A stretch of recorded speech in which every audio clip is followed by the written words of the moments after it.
ये बड़े लोग तो ये अभी तो ये क्रिकेट नहीं खेल सकते और फुटबॉल नहीं खेल सकते हैं, इसके लिए ये इसी पे टाइम पास कर रहा है, अपना वॉक भी है, प्रैक्टिस भी है।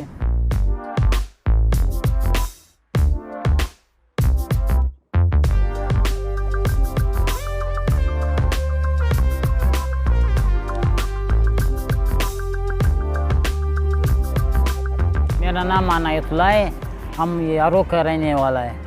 यहाँ पर हम ये तकरीबन हमारे बड़ों ने भी इस खेल को जारी रखते हैं, तो हम भी वही खेल खेलते हैं। इसमें हम 4 आदमी एक तरफ होते हैं, 4 आदमी दूसरी तरफ टीम होते हैं, 4 बंदे का टीम होता है।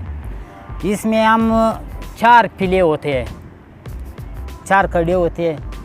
कंचे जो अब हम खेलते हैं इसका स्कोर जो है 30 तक होता है। फिर हम जो है जो आगे हो गया, जिसने 30 पहले पूरा कर दिया वो जीत गया।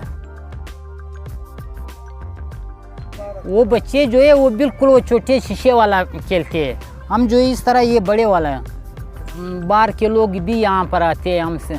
टूर्नामेंट इस तरह होता है कि तकरीबन 10 टीम भी आ जाते हैं, 10 टीम में 40 लोग होते हैं, तो 4 आदमी जो है एक आज भी एक टीम आया था हमारा साथ, हमने उससे जीता।